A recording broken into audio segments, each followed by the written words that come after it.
Dear friends, कैसे हैं आप लोग? अच्छे हैं? चलिए, अच्छे होने चाहिए। दोस्तों, काफ़ी चर्चा में है अभी आपका कैग। और कैग अर्थात कि कंट्रोलर एंड ऑडिटर जनरल, आप जानते होंगे, नियंत्रक एवं महालेखा परीक्षक। ये चर्चा में क्यों है? तो अभी हाल ही में 1-2 दिन पहले ही गिरीश चंद्र मुर्मू जी भारत के 14वें कैग बने हैं। तो काफ़ी चर्चा का विषय है। तो आपके मन में जिज्ञासा होती होगी, कैग कौन बन सकता है, वेतन कितने होते हैं, इसके पास पावर क्या है, इसकी क्या भूमिका है ना? तो ये एक आपका पॉलिटी का ही सब्जेक्ट है। तो हमारी पॉलिटी की श्रृंखला है ही और लगातार वो चल रही है। तो मैंने सोचा कि अभी करंट मुद्दा है तो इस पर बात कर लेते हैं, क्या अच्छा है ना? तो चलिए स्टार्ट करते हैं। देखिए, ये आप देख रहे हैं जो शपथ ले रहे हैं व्यक्ति, इनका नाम है गिरीश चंद्र मुर्मू। जी हाँ, ये 1985 बैच के गुजरात कैडर के आईएएस ऑफिसर रह चुके हैं। और इन्होंने जो हाल ही में जम्मू कश्मीर जो यूटी बना है उसका उपराज्यपाल थे। और इनका वहाँ पे नियुक्ति होना और इनका इस्तीफ़ा देना यह एक भूकंप से कम नहीं था। लोग ये सोच रहे थे कि भाई हो क्या गया कि जो आदमी 31 अक्टूबर 2019 को उपराज्यपाल बना और उसने पहली वर्षगांठ जम्मू कश्मीर के धारा 370 हटने की पहली वर्षगांठ के दिन ही इस्तीफ़ा क्यों दे दिया? तो अगले ही दिन इस खबर पर विराम लग गया कि अरे भाई, इन्हें तो कैग बनना था, इसलिए इन्हें इस्तीफ़ा दे दिया गया, इसलिए इन्होंने इस्तीफ़ा दिया। इनकी जगह मनोज सिन्हा जी, जो कि बनारसी हैं, तो अब जो है जम्मू कश्मीर में बनारसी स्वैग होगा।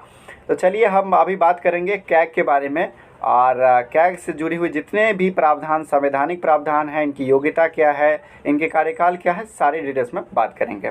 तो ये तो भारत के 14वें कैग हैं। तो आपके मन में जिज्ञासा होती होगी, भाई 14वें है तो पहले कौन है, दूसरे कौन है? तो चलिए जिज्ञासा को दूर करते हैं और सारे बातों का पर्दाफाश करते हैं। चलिए, पहले कैग थे वी नरहरि राव।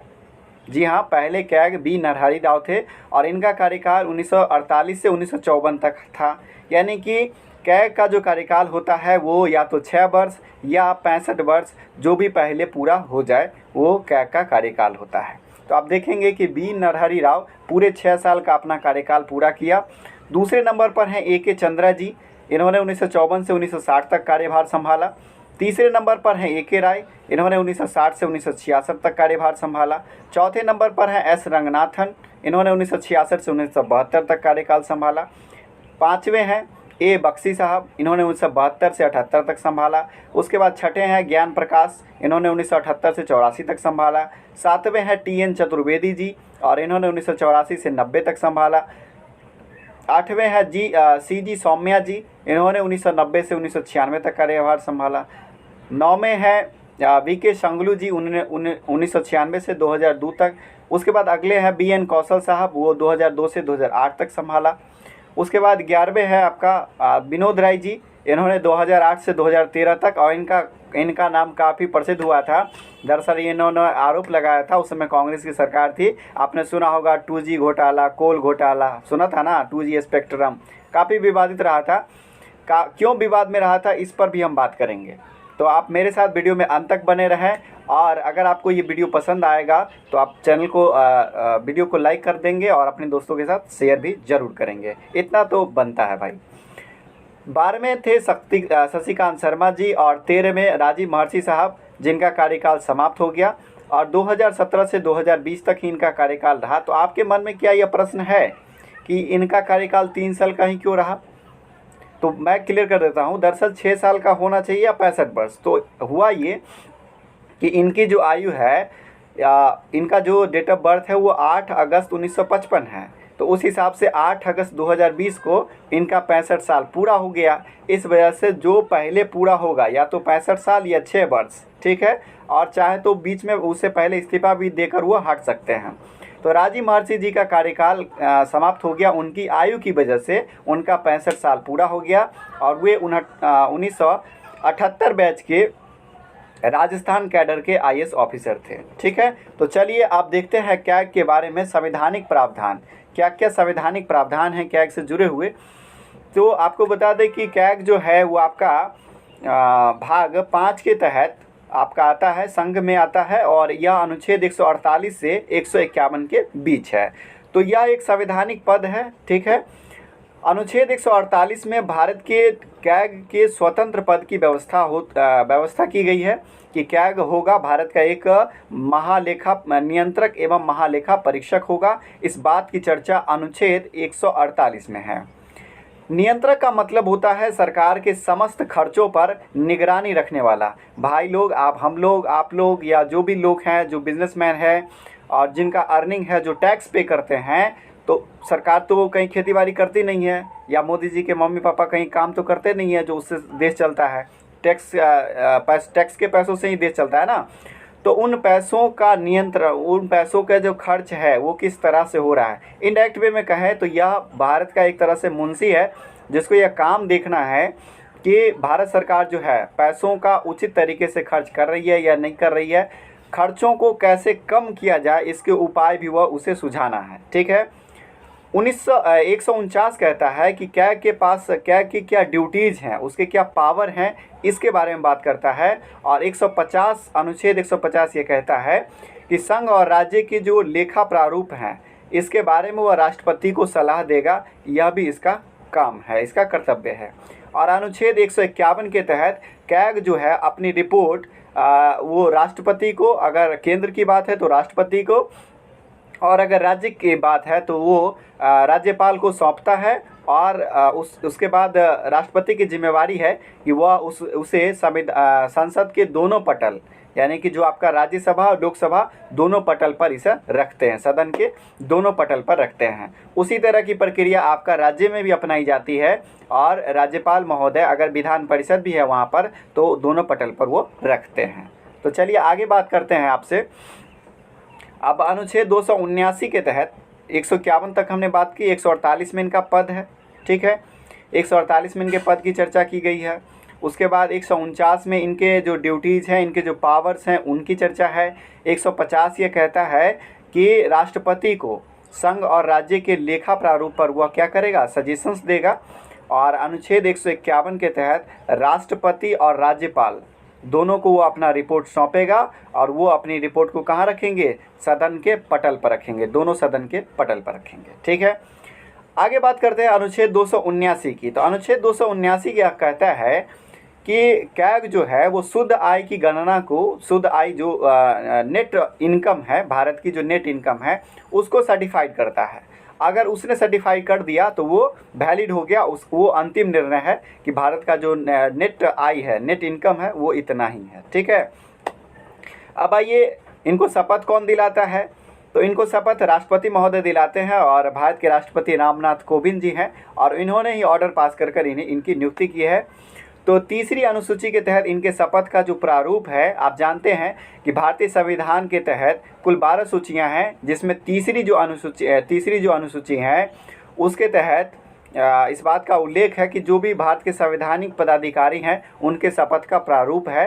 तो कैग का भी प्रारूप भारतीय संविधान के तीसरी अनुसूची में है। क्लियर है भाई लोग? बोरिंग नहीं हो रहा है? चलिए, मज़ा आ रहा होगा, मज़ा लेकर पढ़िए, आनंद लेते रहिए। तो नियुक्ति राष्ट्रपति के द्वारा की जाती है, और शपथ भी राष्ट्रपति महोदय दिलाते हैं, और भारत के राष्ट्रपति हैं रामनाथ कोविंद जी, तो उन्होंने इन्हें शपथ दिलाया। अब इनका कार्यकाल क्या होगा? तो मैंने पहले ही बात कर ली कि इनका कार्यकाल 65 साल का होगा, या 65, या तो ये 65 वर्ष के, अगर इनका 65 वर्ष की आयु कंप्लीट हो जाती है तो इनका कार्यकाल बहुत जल्दी समाप्त हो जाएगा, या नहीं तो 6 साल जो पहले कंप्लीट होगा। अगर उनकी आयु बची हुई है, 6 साल उन्होंने कंप्लीट कर लिया तो उनका कार्यकाल समाप्त हो जाएगा, ठीक है। तो अभी आगे बात करते हैं पद मुक्ति की। तो ये चाहेंगे अगर तो वो राष्ट्रपति को अपना त्यागपत्र देकर, चूँकि राष्ट्रपति महोदय इनकी नियुक्ति करते हैं, तो राष्ट्रपति को ये अपना त्यागपत्र भेजकर पद से हट सकते हैं। इसके अलावा इनको जो पद से हटाने की प्रक्रिया है, तो जो प्रक्रिया सुप्रीम कोर्ट के न्यायाधीश को हटाने की प्रक्रिया है, वही प्रक्रिया यहाँ पर इनके लिए भी है। यानी कि सुप्रीम कोर्ट के न्यायाधीश को हटाने की क्या प्रक्रिया है, तो उनके लिए संसद के माध्यम से उन्हें हटाया जाता है ना। तो इनको भी अगर पद से हटाना हो तो इनके लिए भी वही प्रक्रिया अपनाई जाएगी जो सुप्रीम कोर्ट के न्यायाधीश को हटाने के लिए अपनाई जाती है। क्लियर है दोस्तों? चलिए आगे बात करें। आगे बात करते हैं इसके लिए बेस क्या होगा। तो इसके लिए बेस यही है, या तो इनकी जो इनएफिशिएंसी है, अयोग्यता है, उसको या तो आप साबित कर दें कि इन पर कोई आरोप लगेगा, कदाचार का आरोप लगेगा, तभी आप इनको हटा सकते हैं। ठीक है, चलिए अब आगे हम देखते हैं, वेतन की बात करते हैं। तो क्या वेतन कितना है? तो वेतन इनका जो है वो आपका जो सर्वोच्च न्यायालय का जो न्यायाधीश होता है उसी के वेतन के बराबर है, और इनका वेतन 2.5 लाख है। और कंडीशन ये है कि इनके वेतन और सेवा शर्त जो है वो नियुक्ति के बाद, इनके अपॉइंटमेंट के बाद कम नहीं की जा सकती है। बढ़ा सकते हो, कोई दिक्कत नहीं, बढ़ा दो, 2.5 लाख से 5 लाख कर दो, लेकिन कम नहीं कर सकते हैं। ठीक है, किसी भी सिचुएशन में से कम नहीं कर सकते हैं। इनके साथ ये कंडीशन है कि रिटायर होने के बाद ये कोई भी सरकारी पद धारण नहीं करेंगे। ठीक है, रिटायर होने के बाद कोई भी पद क्यों नहीं धारण करेंगे? तो लोग कहेगा अरे भाई तो क्या हैं, तो इनका अगर धारण करेंगे तो ये किसी बात को ऑर्डर कर देंगे, तो इनकी बात को जल्दी लोग मान जाएंगे। तो इसलिए इन्हें कोई भी सरकारी जॉब नहीं मिलेगा, और ज़रूरत भी नहीं है। उतना सारा पेंशन मिलेगा इनको, तो जॉब करने की आवश्यकता है नहीं। 65 वर्ष के अगर हो जाएंगे तो उसके बाद और जॉब करके क्या करेंगे, है ना। चलिए अब कैग की संरचना क्या है, स्ट्रक्चर क्या है? तो बताइए, कैग जो है, कैग का फुल फॉर्म तो आप जानते हैं, कंट्रोलर ऑडिटर जनरल, भारत के महालेखा परीक्षक, नियंत्रक या महालेखा परीक्षक, है ना। यह एक सदस्य वाला संस्था है, सिर्फ इसमें एक व्यक्ति जो है वो हेड होते हैं। तो कैग जो होता है वो महालेखा विभाग का हेड होता है। और बताइए, तो पूरे देश का अकेले कैसे देखेंगे? तो अकेले नहीं है ये, इनके सारे ढेर सारे एजेंट होते हैं, लेकिन ये जो संस्था है वो एकल सदस्य संस्था है। और बहुत सारे इनके ऑडिटर जो होते हैं वो एजेंट के माध्यम से विभिन्न राज्यों में काम करते हैं, जो इनको मदद करते हैं। ठीक है, लेकिन उनका हेड जो है वो अकेले कैग होते हैं। तो कैग जो है वो एक सदस्य वाला संस्था है। आपसे प्रश्न पूछा जा सकता है कैग किस प्रकार की संस्था है? तो यह एक सदस्य वाला संस्था है, याद रखिएगा, बहुत ही महत्वपूर्ण बात। अब कैग के काम क्या हैं? तो मैंने बताया कि इनका जो मोटा मोटी अगर आप बात कहें, हम लोग अगर अपनी भाषा में बात कहें, तो ये एक तरह का मुंशी है, आपका मैनेजर है, जो कि आपका काम क्या है? इसका काम है कि जो राशि आवंटित की गई है केंद्र सरकार के द्वारा, जिस मद के लिए आवंटित की गई है, क्या हुआ उसी के लिए खर्च हो रही है कि नहीं हो रही है। जैसे कि मान लीजिए हमने इंदिरा आवास के लिए सरकार ने पैसे अलॉट किए, अब पता चला वो इंदिरा आवास न बन के कहीं हॉस्पिटल में यूज हो रहा है, या उसके बदले हाईवे बन रहा है। तो इस बात की भी जांच परख करना है कि जिस मद के लिए उसे अलॉट किया गया है वो पैसा कहीं और डाइवर्ट तो नहीं हो रहा है। ठीक है, इसके अलावा अथॉरिटी की भी जांच करना कि जिस अथॉरिटी को ये काम दिया गया है, क्या वही अथॉरिटी इस पर काम कर रही है या कोई दूसरा अथॉरिटी इस पर अपना इन्वॉल्वमेंट है, उसकी जांच करना। इसके अलावा वित्तीय आलोचना करना, मतलब वित्तीय आलोचना करने का मतलब सरकार को यह बताना कि इसमें ज़्यादा पैसा खर्च हो रहा है भाई, थोड़ा ऐसा कम कर लो, इसके लिए ये उपाय हो सकते थे, ये उपाय करना चाहिए था। और अगर कोई कार्रवाई गड़बड़ी महसूस होती है तो वो उस पर कार्रवाई भी करेंगे। इसके अलावा इनका जो काम है वो भारत की संचित और प्रत्येक राज्य यूटी जहाँ पर भी विधानसभाएं हैं वहाँ के संचित निधि के सभी खर्चों की जांच करना। ठीक है, तो मोटा मोटी आप ये कह सकते हैं कि जितने भी भारत सरकार के जितने भी खर्चे हैं उनको या उनका निरीक्षण जो है, उनका कंट्रोल जो है वो ये करते हैं। और भारत के जो ये कह सकते हैं, आप यह कह सकते हैं कि हम जो पैसा देते हैं वो आपके पैसों का संरक्षण कौन कर सकता है? तो वो क्या कर सकता है। और वो अगर बिक गया तो समझिए देश बिक गया। और क्या होता है दरअसल, जो पार्टियां होती है, जो दल सत्ता में होते हैं, वही उनकी नियुक्ति करते हैं।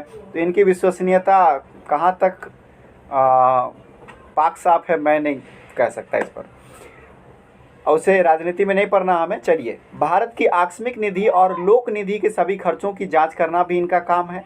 सरकार के सभी विभागों की जमा पूंजी की जांच करना भी इनका काम है। सभी सरकारी कंपनियों के खर्चों की जांच करना भी इनका काम है। तो इनका ढेर सारा काम है। जितने भी तरह के खर्च होते हैं, चाहे वो सरकारी कंपनी के हों या सरकारी किसी विभाग के हों। अभी हाल में आपने सुना होगा राफेल का मुद्दा जो काफ़ी गर्म था, उसमें कैग से सुप्रीम कोर्ट ने कैग का अपना विचार रखवाया था।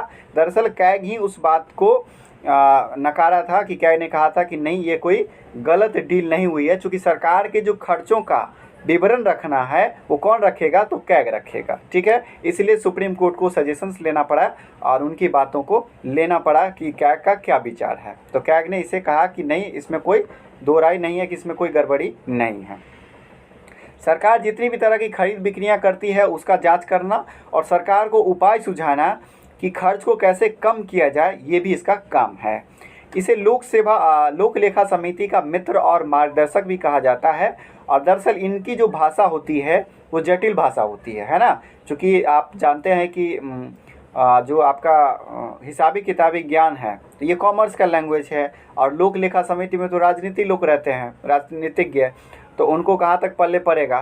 तो लोक लेखा समिति को ये क्या करते हैं, साधारण भाषा में अपना रिपोर्ट उसको तोड़कर देते हैं ताकि जो लोक लेखा समिति के मेंबर होते हैं उनको समझ में आए। ठीक है, तो इसे लोक लेखा समिति का दोस्त कहा जाता है कि चलो दोस्त थोड़ा हल्का कर दो, ये सवाल बता दो, है ना। उसके बाद हम बात करते हैं, अब हम बात करते हैं कैग के पावर्स की। तो कैग का ड्यूटी काम आपने देख लिया, पावर देखिए, इसका पावर जो है सिविल कोड का जो पावर होता है वो पावर होता है इसके पास, यानी कि वह किसी भी विभाग के लेखा प्रपत्र की जांच कर सकता है और उसका दस्तावेज वो मंगवा सकता है। ठीक है, वो जब चाहे अपना उसे उस ऑफिस से दस्तावेज मंगवा सकता है। कैग के लिए लिमिटेशंस ये हैं कि यह केवल व्यय का लेखा परीक्षण करता है, मतलब जब एक बार खर्च हो जाता है उसके बाद इसका यह ऑडिट करता है ना। खर्च से पहले यह इस बात को नहीं देखता कि आपने कितना खर्च किया, खर्च होने के बाद इसको यह देखता है। ठीक है, तो यह जो था आपका कैग से संबंधित बातें थी। अब बात करते हैं विनोद राय के मामले।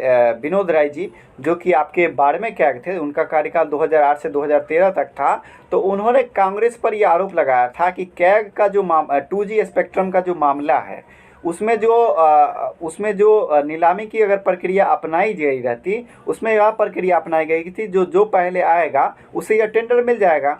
तो इनका आरोप था, कैग का आरोप था कि अगर सत्ता पक्ष ने अगर इस पर क्या कहते हैं नीलामी की प्रक्रिया अपनाती तो लगभग 1,70,000 करोड़ के तकरीबन सरकार को मुनाफा होता। तो हालांकि उस सब आरोप को बरी कर दिया गया। अब पता नहीं इसके पीछे क्या रीजंस थे, डॉक्यूमेंट्स क्या हुए नहीं हुए। तो जो आरोप था उसको आपने देखा। तो कैग का ये मोटा मोटी काम है। मुझे उम्मीद है कि आपको यह बिल्कुल पसंद आया होगा और कैग के बारे में आपने जाना होगा। अगर आपको वीडियो पसंद आया हो तो एक बार फिर से चैनल को लाइक ज़रूर कर दें और अपने दोस्तों के साथ शेयर भी करें। मिलते हैं नेक्स्ट वीडियो में, तब तक के लिए जय हिंद, जय भारत। अपना ख्याल रखिए और अपनों का भी ख्याल रखिए। धन्यवाद।